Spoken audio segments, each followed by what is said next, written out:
میری بچپن سے یہ عادت رہی ہے کہ جب محلے کی دکان سے کچھ بھی لیا انہوں نے اخباری ٹکڑے میں لپیٹ کر دیا تو شے کے استعمال کے بعد اس ٹکڑے کو ضرور دیکھا اور پڑھا۔ جب 2007 کی بات ہے، میں اسلام آباد میں ستارہ مارکیٹ کے ساتھ G74 میں ایک مکان میں رہتا تھا اور اس وقت CSS کی تیاری کر رہا تھا۔ ستارہ مارکیٹ میں تازہ جلیبی بن رہی تھی، وہ خریدی تو اخبار کا ساتھ آنے والا ٹکڑا پوری زندگی تبدیل کر گیا۔ ہوا کچھ یوں کہ اس ٹکڑے پر ایک کالم چھپا ہوا تھا۔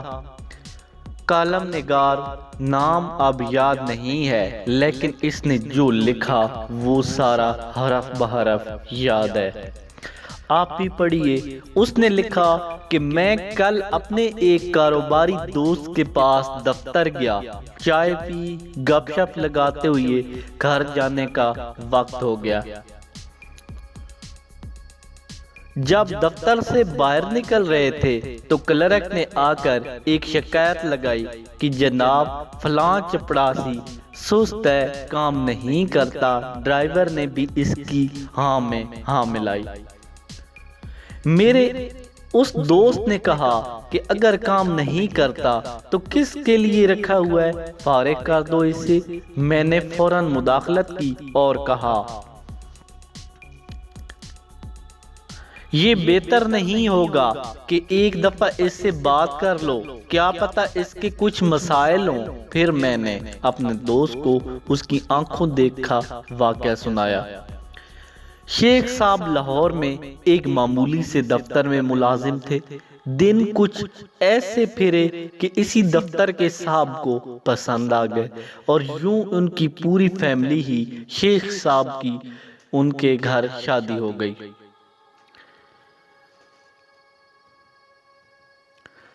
قدرت شیخ صاحب پر مہربان تھی، دن رات اور رات دن میں بدلتے گئے اور شیخ صاحب ایک دکان سے ایک مارکیٹ اور پھر ایک فیکٹری سے دو چار اور پھر نہ جانے کتنی فیکٹریوں کے مالک بن گئے۔ دھن برستا گیا، دو بچے ہو گئے۔ شیخ صاحب نے کرائے والی کمرے سے ایک اپارٹمنٹ اور پھر لاہور کے انتہائی پوش علاقے میں 2 کنال کی ایک کوٹھی خریدی۔ مالی کی ضرورت پیش آئی تو چکوال سے آئے ہوئے سلطان کو فیکٹری سے نکال کر اپنی کوٹھی پہ 1500 روپے میں اپنی کوٹھی پر ملازم رکھا۔ سلطان ایک انتہائی شریف اور اپنے کام میں رکھنے والا انسان تھا، یعنی اپنے کام سے کام رکھتا تھا۔ نہ کسی سے کوئی جھگڑا، نہ کوئی عداوت تھی، نہ کبھی کوئی شکایت تھی اسے۔ ایک بار شیخ صاحب دن کے 10 بجے کسی کام سے گھر واپس آئے تو گاڑی دروازے پر ہی کھڑی کر دی کہ ابھی دفتر جانا تھا۔ دروازے سے گھر کے داخلی دروازے کے درمیان اللہ جانے کیا ہوا کہ پودوں کو پانی دیتے ہوئے سلطان کے ہاتھ سے پائپ پھسلا اور شیخ صاحب کے کپڑوں پر پوری طرح ایک پھوار جا پڑی۔ شیخ صاحب بھیگ گئے، سلطان پاؤں میں گر گیا، گڑ گڑا کے معافی مانگی۔ صاحب غلطی ہو گئی ہے، لیکن شیخ صاحب کا دماغ آسمان پہ تھا۔ غصے میں آؤ دیکھا نہ تاؤ نوکری سے نکال دیا، شام سے پہلے اس گھر سے نکل جاؤ ایسے بول دیا۔ سلطان بیچارہ سامان کی پوٹلی باندھ کر گھر سے نکل کر دروازے کے پاس ہی بیٹھ گیا، شاید صاحب کا غصہ شام تک ٹھنڈا ہو جائے تو واپس بلا لیں۔ شام کو شیخ صاحب واپس آئے، دیکھا سلطان ابھی تک بیٹھا ہوا تھا۔ گارڈز کو کہا اسے دھکے دے کر نکال دو، یہ یہاں نظر نہ آئے۔ صبح ہوئی تو سلطان جا چکا تھا، رب جانے کہاں گیا تھا۔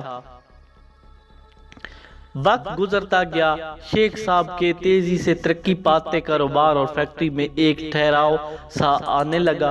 کاروبار میں ترقی کی رفتار آہستہ آہستہ کم پڑ گئی، لیکن شیخ صاحب زندگی سے بہت مطمئن تھے۔ پھر ایک فیکٹری میں آگ لگ گئی،